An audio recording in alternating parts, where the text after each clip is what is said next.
Good morning and welcome to the July 16th Public Infrastructure Meeting.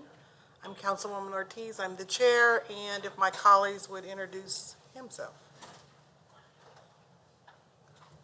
Councilmember David Banks, representing District 4.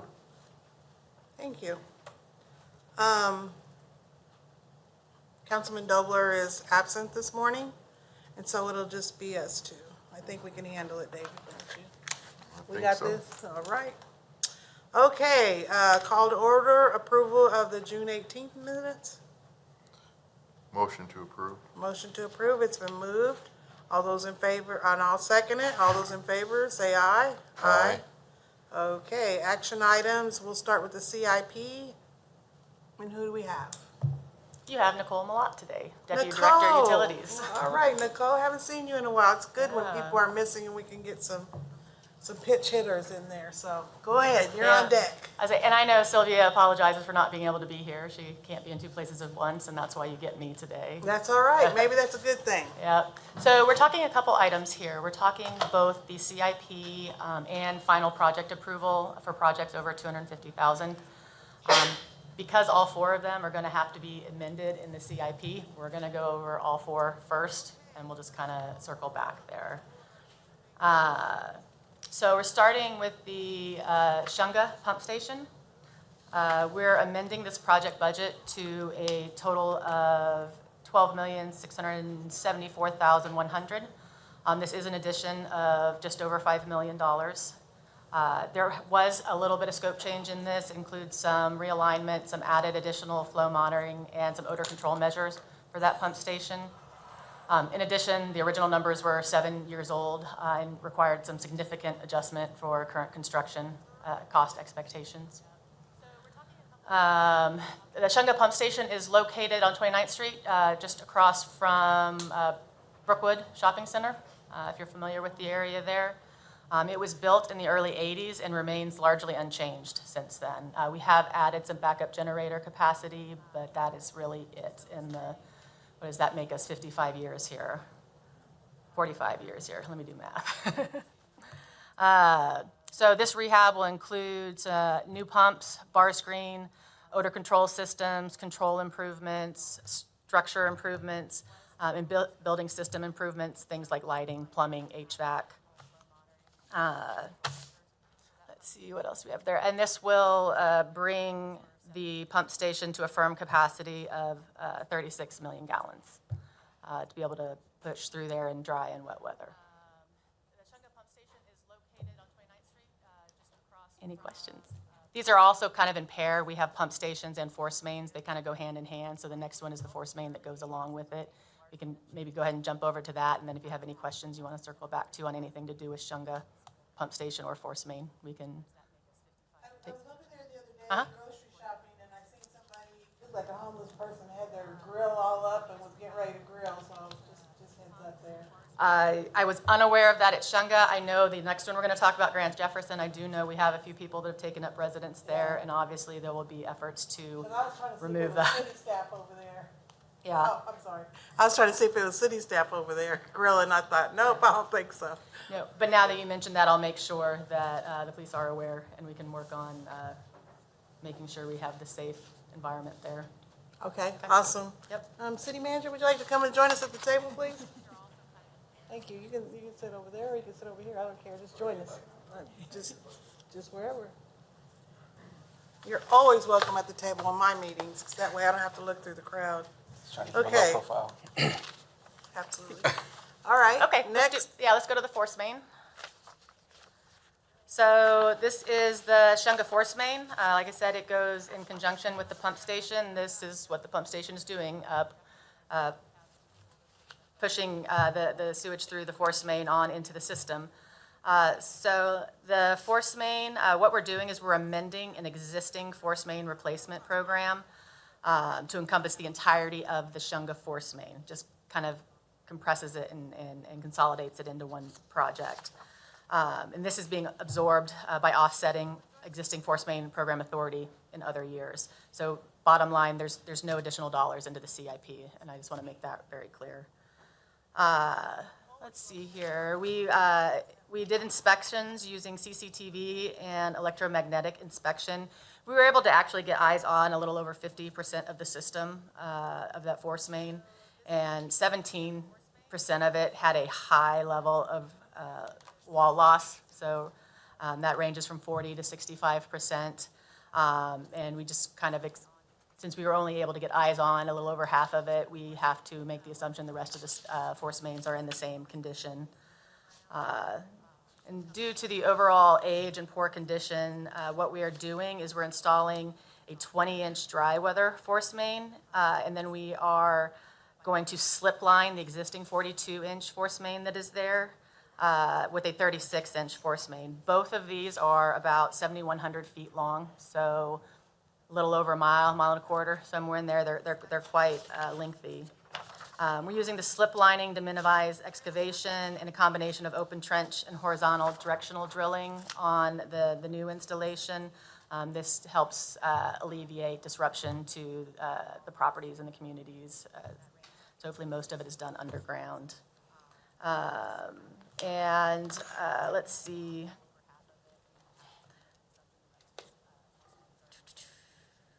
I think that's what I have on that one. Are there any questions for Nicole? Mike, please. Mike. What were the original numbers before we started amending these numbers? That is included in your packet there, but let me flip to them real fast.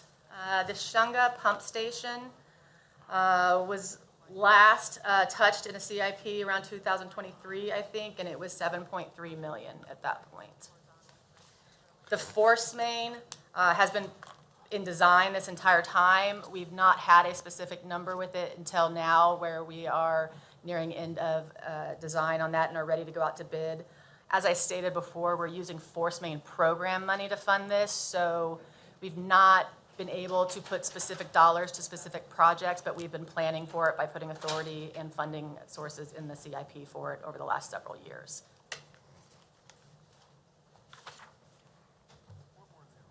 Okay. Thank you. Is that all? Okay.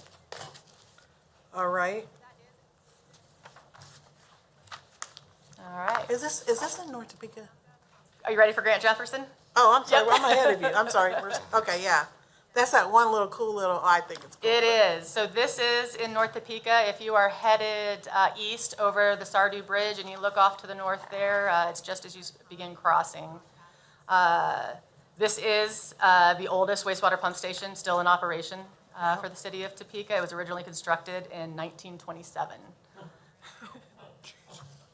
I know, it's funny.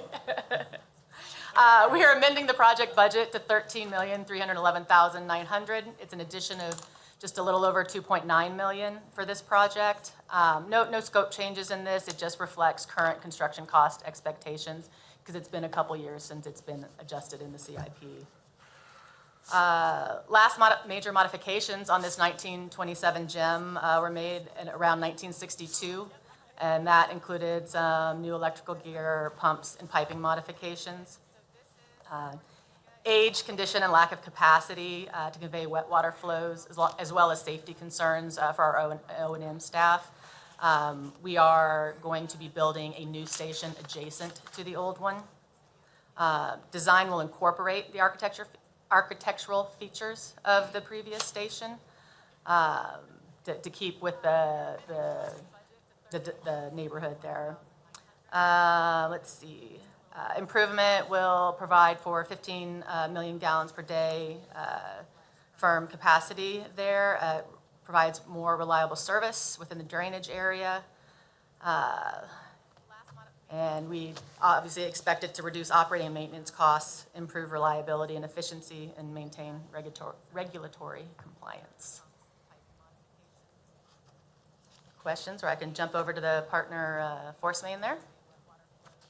Are there any questions? No. Would you like to add anything? Only thing I'm going to say is 1962 was the year I was born, so that's kind of aging itself there. All right, so for the force main here, again, we're amending an existing force main replacement program to encompass the entirety of the Grant Jefferson force main. This program budget we are submitting is just over 5.4 million. Again, it's absorbed by offsetting existing force main program authority within the CIP, and again, no additional dollars in the CIP. As you can guess, with the age of the pump station there, the force mains go along with it. So due to the age and poor condition, we're going to, and to match the range of flows that we see there, we're going to install both a 12-inch dry weather force main, as well as a parallel 24-inch wet weather force main, and both of these will be approximately 3,400 feet. And this pump station pumps directly to the Oakland wastewater treatment plant. Okay. Any questions? Proceed on. Okay. The one other slide there, if you're interested, I just wanted to reiterate that the left-hand side there shows the original project budgets that we have had within the CIP, and then how we are amending the CIP and showing that they do total out there, that we are not adding any additional dollars to the CIP. This is currently within our abilities of our rates and our operating and maintenance budgets. Okay. All right. And that's really it for my CIP presentation. And you'll have to tell me. So I believe there's 5 resolutions attached to this. The first one is to actually amend the CIP, and then one for each individual project after that to give final authorization so that we can get out to bid and get on with these. Yep, correct. So do we do it all one at a time, or? I am perfectly fine if you want to do them all one at a time, as long as you're supportive of all of them. I believe that, and I would let legal chime in here if I say anything wrong, but I believe when they get to the council, they will be done individually, but I believe you can provide your support within one resolution at this point. David, do you have any problems with any of these, supporting any of these? No, I do not. And neither do I, so I'll make a motion that we support all of those projects together. Excellent. Second. All those in favor? Aye. Okay. All right. Well, Nicole, thank you. It's good to see you. Great job. Thank you. You're still doing a great job, so thank you. Next is the ordinance for the truck route, and I don't know who will present for that.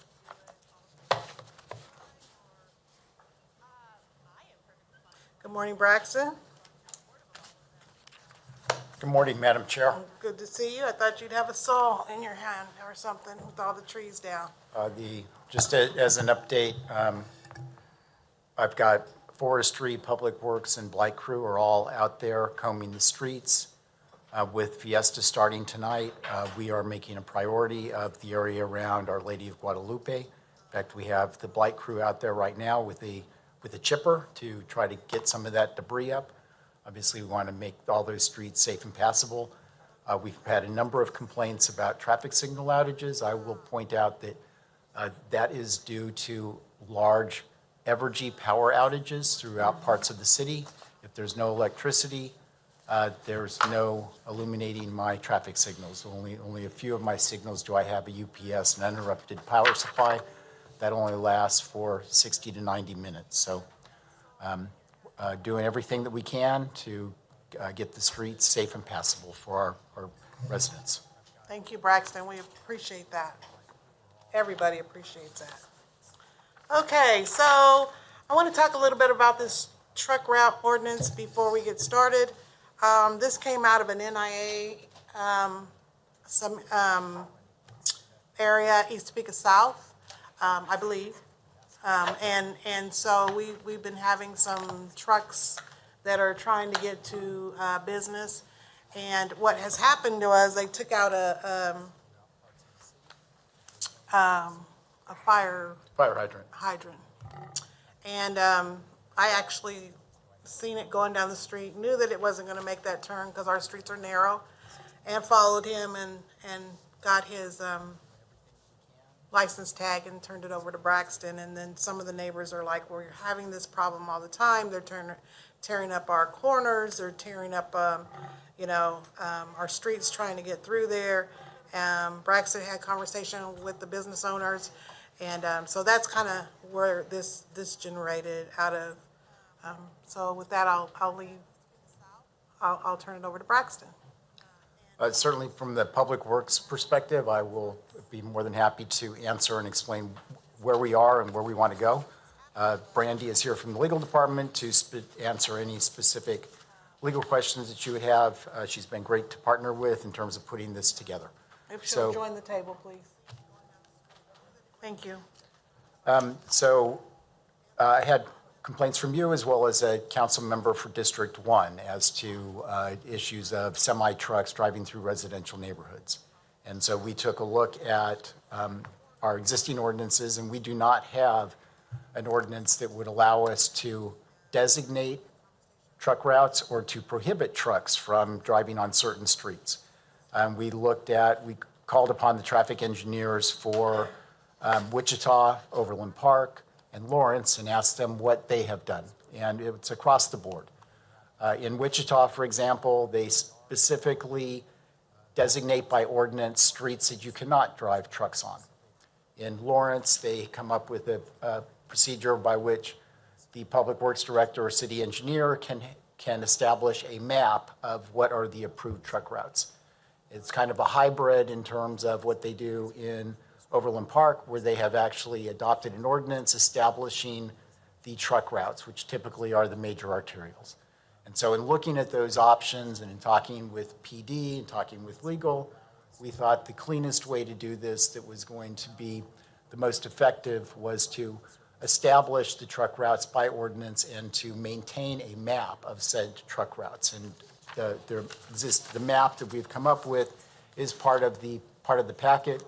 I will tell you that what we have designated are basically the major and minor arterials in the city of Topeka for truck routes. Those are the ones that have the widest lanes and are constructed to be able to handle the weight. Then in terms of the enforcement ability, what we plan to do is to be very surgical. I do not think it's in the city's best interest to go and print thousands of signs prohibiting trucks from roads where we don't have a problem. And so what we'll do is when we have issues where people in East Topeka or District 1 or other council districts have complaints about large trucks driving on their street, then we will post the appropriate signage that prohibits trucks over 26,000 GVW, which basically is going to be those large semi-trucks, from driving on that. If a police officer observes someone driving on a street that is posted for that, they absolutely have the ability to write them a ticket. So that's the approach that we plan to take and what we have offered through this ordinance. And with that, I will gladly stand for any questions that you have. Braxton, if this is approved, will you go back to that business owner and let him know that we passed this, or will you let him communicate with him to know that, because we still have trucks going through there? Yeah, we absolutely. In my mind, the starting point is to have that conversation, right? As opposed to just going in there and start writing tickets. It's better to have the conversation to make sure that they're aware that for the most part, if you are driving a large commercial truck, you need to stay on our arterials. Now, there are exceptions in this ordinance necessarily, and that includes if my street guys have to plow snow, if I have a contractor that needs to do construction, we need to allow those activities. If someone has a delivery from Amazon, that truck needs to be able to go there. Now, they're instructed to take the most direct route, right? So we recognize that there need to be exceptions, and we can't just flatly prohibit truck, and we also needed to define what truck was. And so we chose the 26,000 GVW because at that point, you've got to have a CDL, and that basically is going to cover those large semi-tractor trailers, which are the ones that cause the most damage. Okay, so I have a few questions. Either one of you guys can answer. I know that one of the trucks that tore up 9th and Gilmore, that was the trash truck, and they tore it up pretty good. And it crumbled, and so how will we handle the trash trucks? I mean, Trash trucks have to be allowed as part of one of the Right. exceptions to be able to provide a very critical service to the residents. And I get that, but what I'm saying is, I don't know what that driver was doing that day, and I know exactly when I heard it, I knew we were in trouble. I watch the fire trucks, and those guys, I've seen one,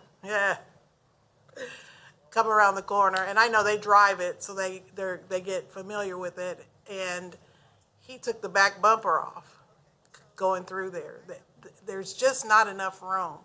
On that trash truck on Gilmore, it was amazing because that's the first time I've ever seen him do that. Usually he goes straight to make that wide turn on 10th or straight down Gilmore all the way to 6th Street again to a very wider street. But that day, he went on 9th Street. And I mean, he tore it up good. Tony can testify to that because him and his crew went out there and it was crumbling.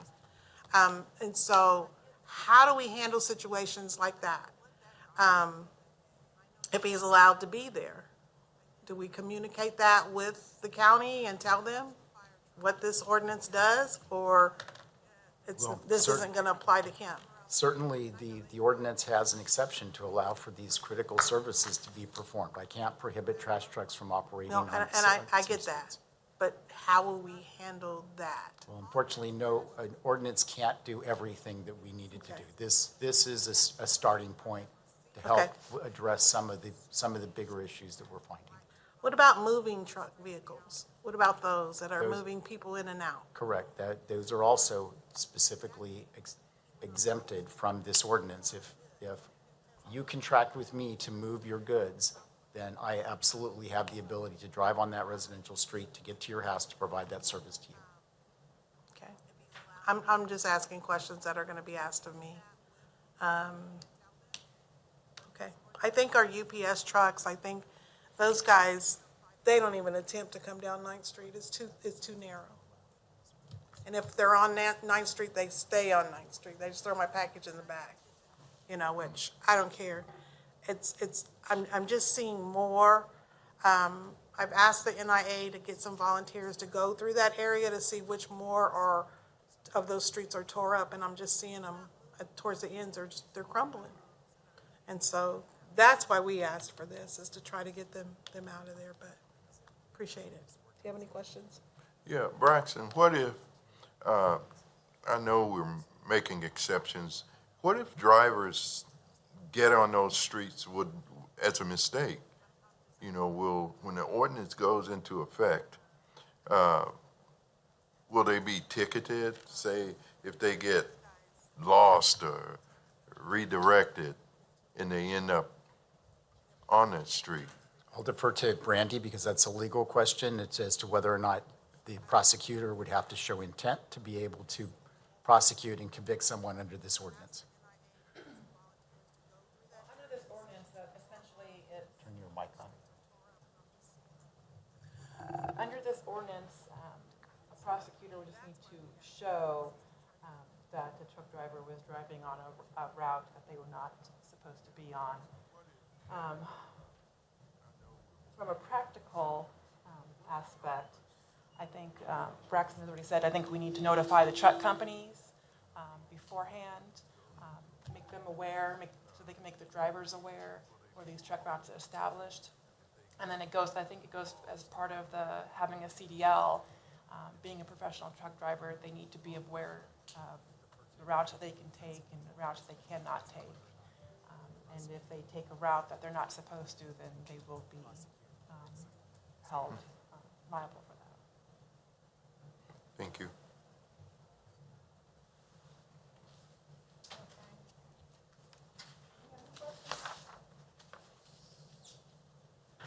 Thank you, Madam Chair. So I really think the intent, and please correct me if I'm wrong, the intent is for us to actually establish corridors, authorized corridors for our large vehicles. The pass-throughs, if a company is intentionally using side streets as a pass-through because they want to avoid traffic, I think that's what we're trying to address here, if I'm correct. Because, for us to establish this ordinance, this would basically prohibit larger vehicles from going through. But as Braxton had mentioned, there are certain activities that we do need to allow to include the deliveries. So That's all I have to say. Thank you, Madam Chair. Thank you. Well, I guess it's a start, Braxton. Thank you, Madam Chair. Yes, ma'am, I'd respectfully ask for a motion to approve so that we can get this on the agenda. I guess it's a start, Braxton. Can I get a smile from you? Yes, ma'am. It's a start, Tony. See, look at Tony. He's shaking his head. Tony's mother's corner was tore up pretty bad. So it's out there. Okay. All right. Well, with that said, it's a start. What's the pleasure? Motion to approve. Motion to approve? I'll second it. All those in favor? Aye. Aye. Thank you, Braxton. Thank you.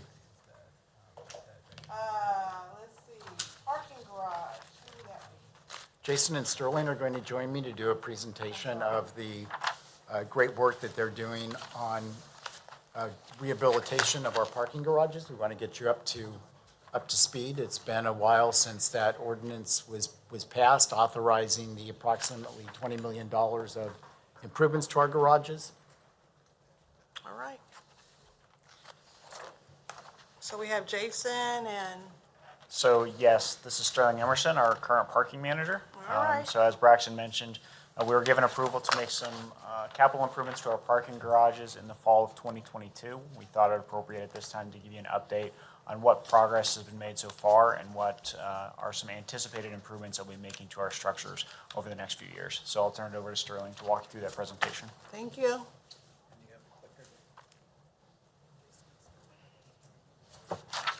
Good morning. Good morning. Just wanted to take a little time and kind of update, like I said, where we are at on the repairs, improvements to the parking garages. We won't take a lot of time, but we'll kind of go through. The first thing we did was come up with a contractor, John Rohr Contracting, and selected them through a competitive bid process. The first part was an immediate review of the condition of the garages, and then taking care of immediate safety hazards that need to be taken care of.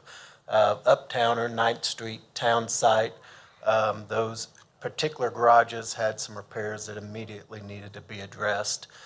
Town Site, recently in May 24, all the structural improvements were completed in that garage. That garage was fully opened back up to traffic after that point in time, and we'll see some pictures kind of what was done here a little later.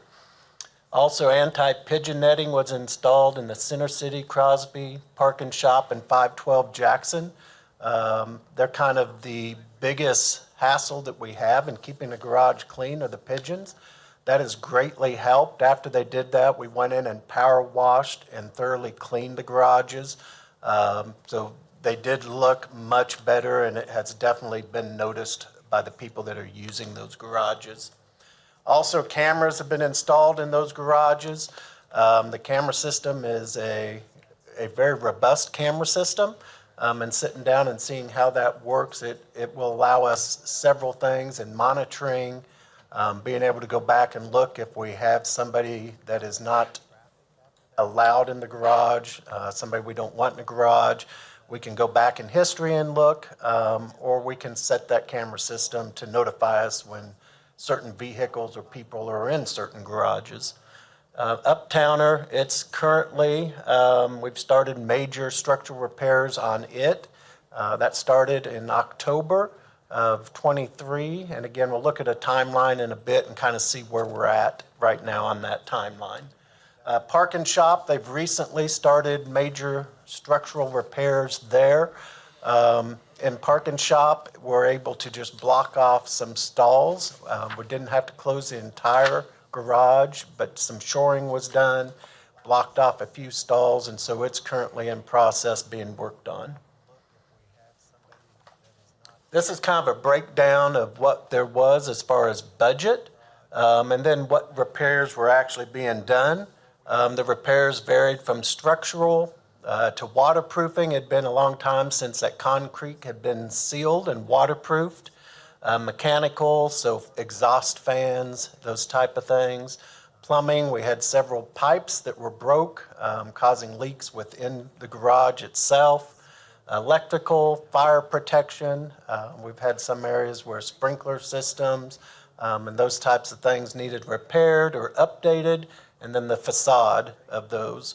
In addition, we've also been addressing safety and security in the garages, doing things with LED lighting. We'll show again an example of Townside is a good example. It's dimmable, so when it senses motion, it's always on, but it gets brighter when it senses motion. So you can now see from one side of the garage to the other. You know if other people are in the garage and can see it, so that's kind of a lot more comforting when you're in that garage.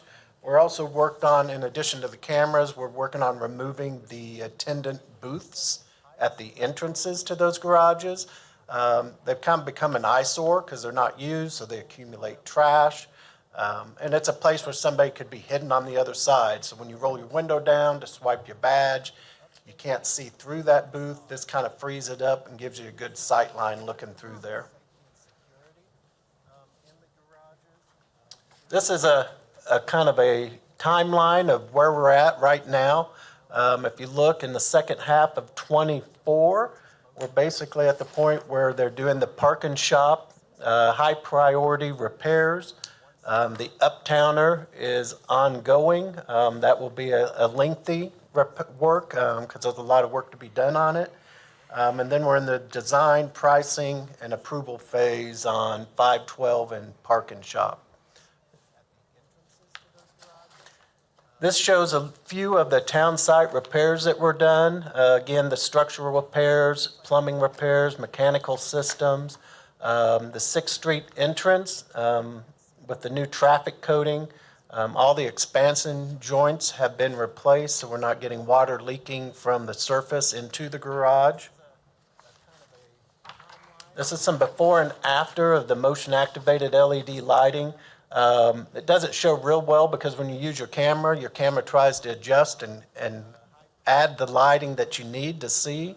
But it's fairly clear that with the new lighting on the right, it's a nice, bright, clear light, and you can see through that garage now. It's another picture, again, of the motion-activated LED lighting.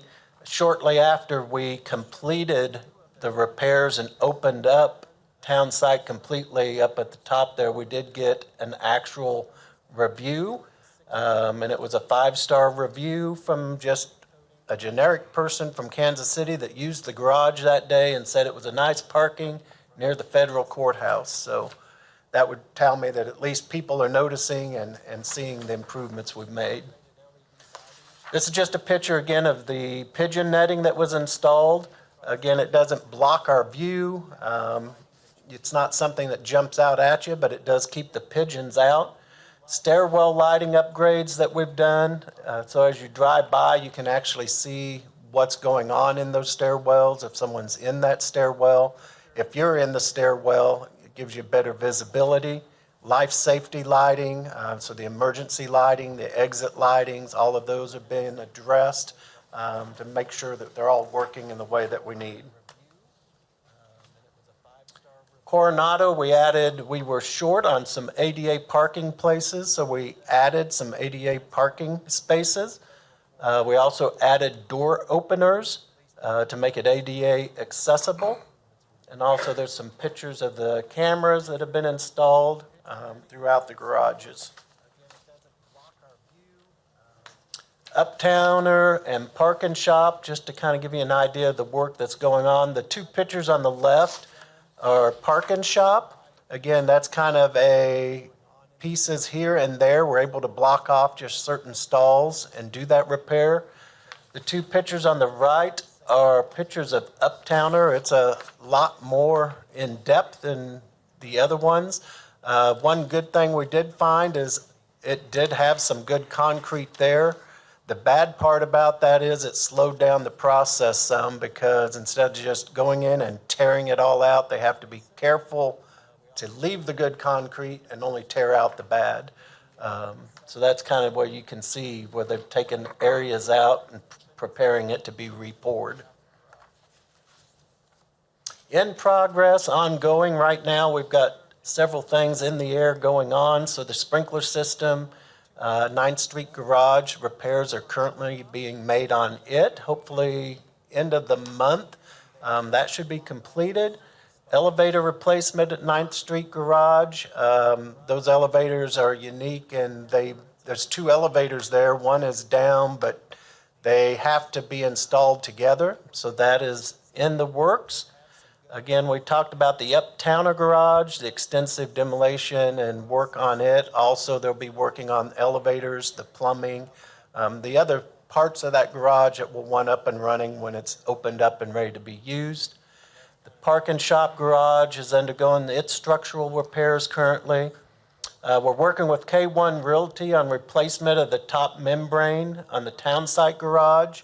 That will, because of the machinery that's heavier than what they first anticipated using, there will be some shoring we may have to do in Townsite Garage. So we may have to close certain parts of it from time to time as they're doing that work. So that's kind of fluid right now. And then we have ongoing design for structural repairs, waterproofing, lighting replacements in the remaining garages in the design build phase in those. That's kind of a quick update from up above, and then I would be open to any questions that you might have. You said that you will remove the booths. Is that at all of the parking garages? Yes, not all the garages had booths. 9th Street, that one's already been removed. Park and Shop, Coronado, those would be the main ones that actually have booths, and then you have them at the exits of Townsite. A lot of them don't have booths, so 512, Crosby, Center City, those ones won't have anything done to them because there's no booths there Right, to right. remove at this time, so. Okay, this is great update. Do you have any questions? No question, just a comment. I think the work is great, very much needed, especially Townsite was one that I've used before, and it's really nice to hear someone outside of our city talk about the improvement. So that's Yes. great work. Thank you, Madam Chair. Who'd have thought just the pigeon netting would have done the job? Just something as, what is that? Do you have anything to add, Jason? No, we thank you for your time today. Yep, Thank you. thank you. You have anything to add? Okay, well, we look forward to another update and keep the good work up. Braxton, do you have anything to add? No, ma'am, that's it from Public Works for today. Okay, great job. Okay, under other items, I do have a, Speak of Performing Arts, update. And who would that be? That'd be you? You want to sit down? I do better on my feet. You do better on your feet? Yeah, most lawyers. Just remember, you're not in court. Don't, none of that hollering and screaming, please. Yes, Your Honor. Or I'll have to have you ejected. It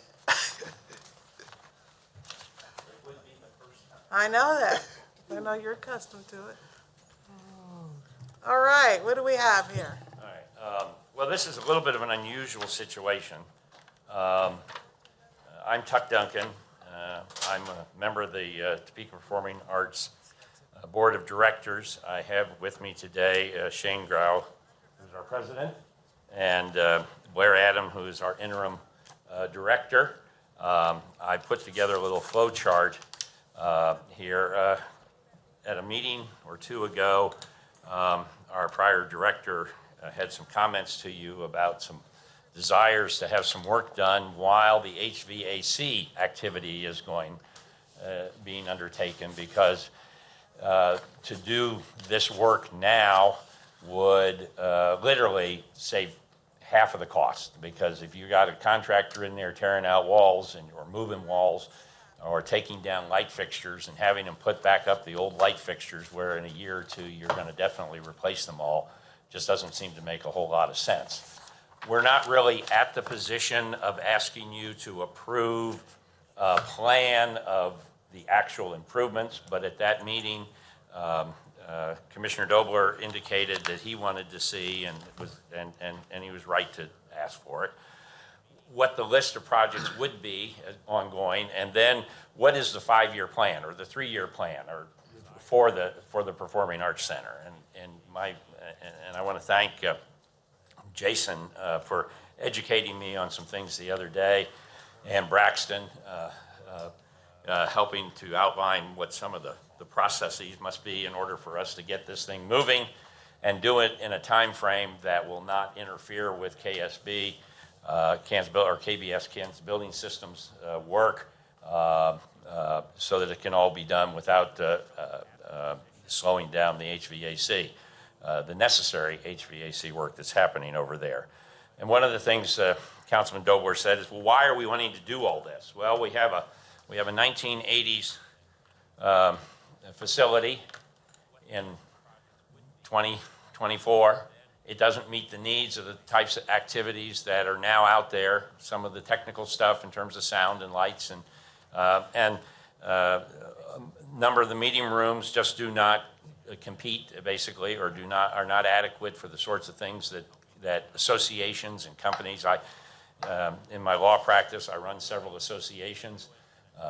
I'm pleased to tell you that I'm bringing the Kansas Public Transit Association to the Hotel Topeka on August 19, 20, and 21. You'll have over 100 people there and a bunch of vendors. And so thank you to the city for keeping the hotel open, and thank you to Braxton to making sure that the air conditioner hopefully is going to be working by then, or keep working.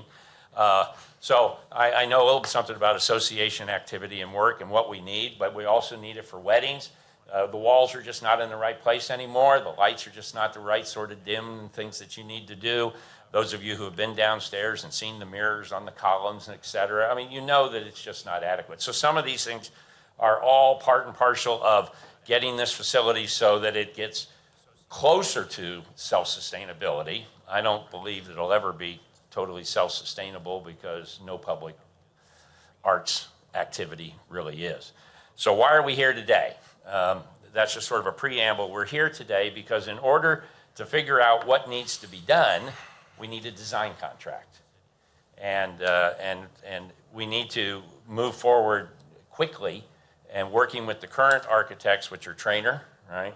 And with the current contractor on some sort of probably quasi-design build activity, so that we can then come back to you, hopefully in August. I'm here in block 1. Come back to you in block 2, get this design contract approval, which I'm not sure if it doesn't exceed $100,000, the council actually has to approve, I think, but we don't want to move forward without some support. And I wouldn't think staff would want to move forward without some acknowledgement that, yeah, we're moving in the right direction. So what I prepared for you on the second page are the items that are in this first round of activity. Now, the funding we're gonna have to probably request the council to adjust the CIP, although most of these payments probably wouldn't be made until 25 anyway, because the type of work will be done, and then they probably wouldn't complete it till 25. But you passed a 5-year CIP, $325,000 a year over the next 5 years. My thought was to ask you to take the 4th and 5th year, move it up to now for the first page, and then we would work on the other 3 years on pages 3 and 4, which are outlined. Pages 3 and 4 are obviously estimates, and I did do a little totaling up for the year 1, 2, and 3 costs, and those will all have to be refined. My understanding is the contractor looked at these activities and or the marquee folks looked at it, and these are pretty close, but they're not exact yet. And I mean, that's going to come once you get the design. And we're in an interesting situation because with TPAC, not after they get the design, then the architect's got to go over on bended knees to the State Historical Preservation Officer and say, are what we doing okay? 90% of this doesn't affect anything historical. I mean, most of this, it just doesn't. But there may be some, and SHPO will have to approve it all in order to move forward. So we're here today to get your support. I don't know the exact process of how this gets funded or who does the contract or how all that works, and I'm hoping that Jason or somebody can fill you in on that. And I'm here to try to tell you we do have a plan, we do have a need.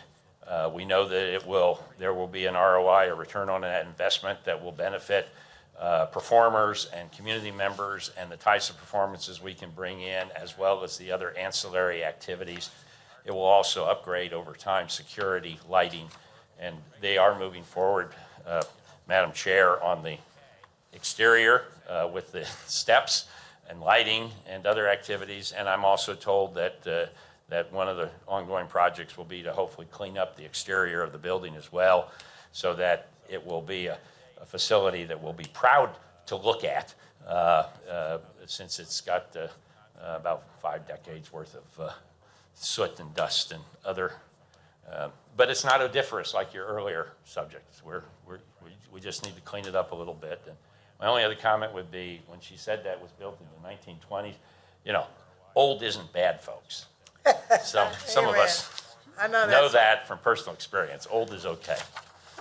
So I'm here to answer any questions, and would ask for your direction, support, advice, so we can get a design. And I believe Jason has talked with the architects about it. Well, you know I'm very passionate about them stairs. I know you are. Okay. I'll So, carry you down them anytime you want. okay, so this says, get an okay from the council committee, 7:15, it's 7:16 today. Oh, Tuck. well, I So- probably so typed we've- this We've already yesterday. missed that. I probably did. That date, so, I guess, what we could do you have any questions first? No. No? I appreciate the years on the side, I appreciate that, Tuck. I guess what we can do is make, And you understand, we're not asking you to approve these Right. projects. right. We're just asking you to say, yeah, go Yeah. get an architect and figure out what it's actually got to be. Yeah, we can move to, support this document. Yes, no, you sure? Thank you, Madam Chair. Gentlemen, can you speak to the coordination that would need to occur between our contractors that are working currently and what is being proposed in this document?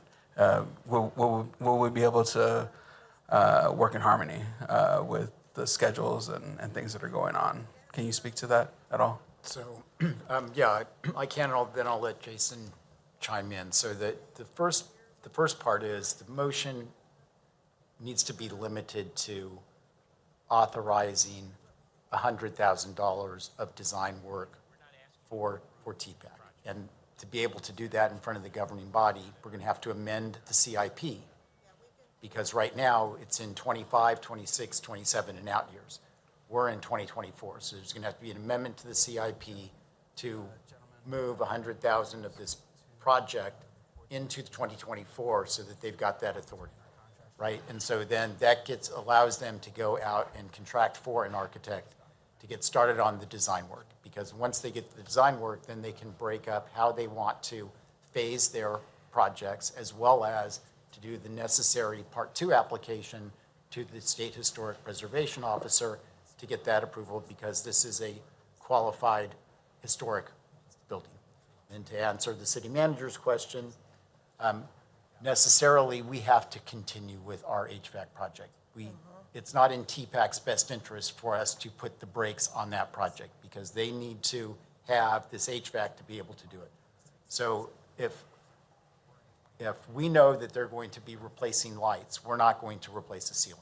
So to answer your question, City Manager, yes, to the extent possible, we will coordinate and work with them. But the sooner they can get in design, so that we know what exactly they want and where they want it, and when they're going to phase this, we can make good decisions in terms of how we proceed with our HVAC project.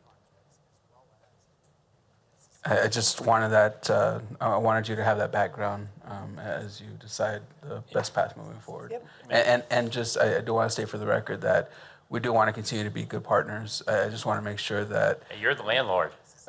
well, again, I consider us partners, and so I just want to make sure that we are all working together and that the governing body has all the information to make that decision. Right. And at some point, sir, when you have an opportunity, sure, we would be glad to give you a tour of the facility, talk to you about what all we do there.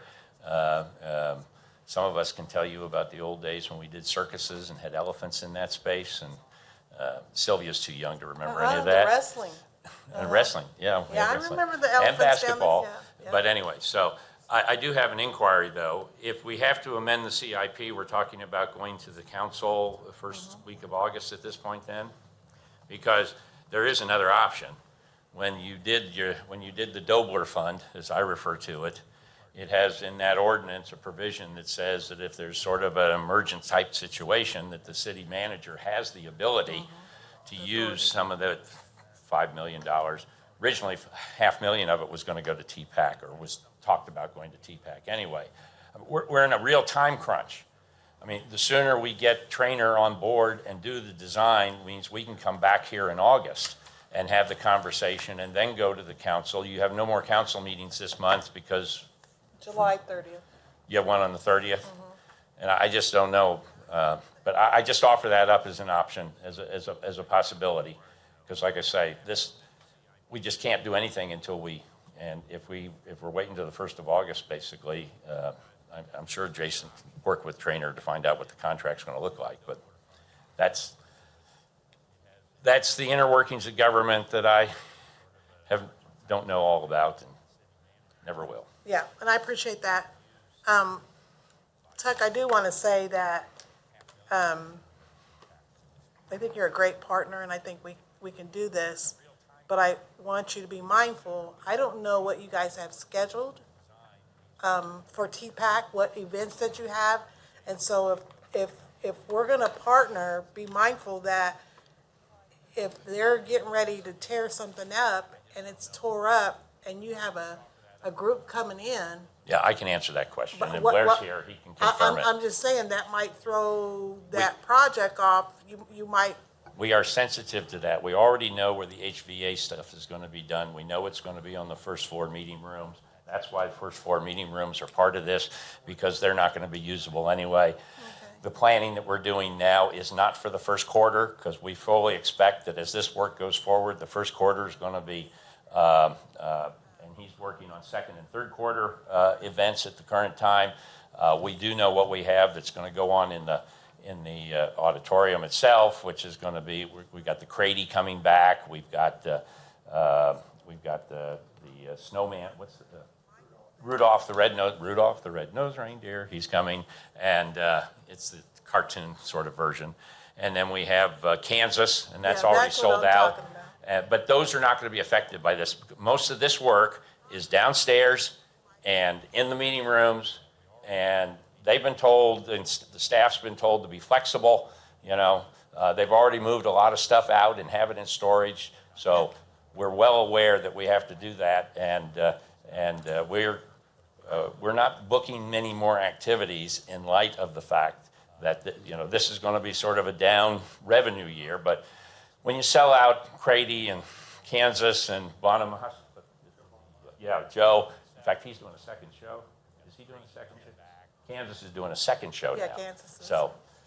But we're aware of that. I just wanted to put that out there. No, it's Because we don't know great. what the contractors are gonna run into. Right. And we don't know how long it's going to be for them.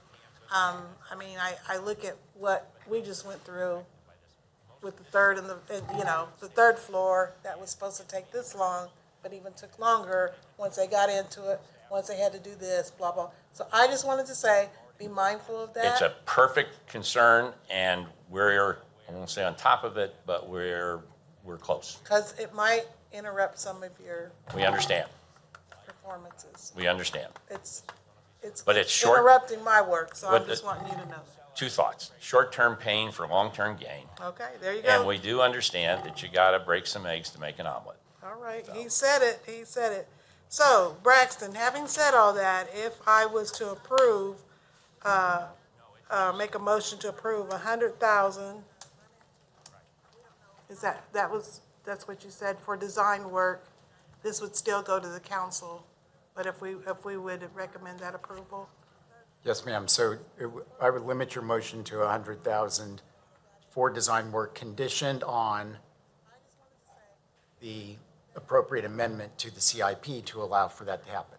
Okay. And today is the deadline for the council agenda packet for the 30th. I honestly do not think it's reasonable to expect staff and legal to hurriedly put together in an hour or so an amendment to the CIP, because that requires both resolution as well as the project budget page. So realistically, we're looking at probably the first week in August to be able to get that on. Tuck's question about the Dobler amendment, that actually is even more time-consuming because first, any request to use the unassigned reserve fund has to be approved by the Policy and Finance Committee, and then it has to be approved by the full council. Yeah, I don't want to go to the policy committee. They got a chair. I probably can't work with. Okay, did you get that, motion, Liz? Okay, I'll make that motion. Did you understand the motion? Yes. You need it read back? You good? Yes, I'm good Okay. with it. Okay, so I'll make that motion. I'll second. You'll second it. All those in favor? Aye. And I appreciate that. It passed. I will share this I'll make sure that this gets to all the council members. And I will let, the city manager do his job and get it on the agenda, because he sets the agenda, I don't, but that's where we're at. I have it in electronic form if you want me to send it to somebody. Yeah, I'll give you Liz's name before we leave here. I have her. You got her? Send it to Liz, and Liz will make sure that. I've met her once or twice. All right, that's awesome. Okay. Is there anything else that we have? Anything else? If, our next meeting will be August the 20th at 11, right here. I believe that's it. Do you have anything? Braxton, we good? Nothing further from Public Works, thank you. Okay. If not, this meeting's adjourned. Thank you.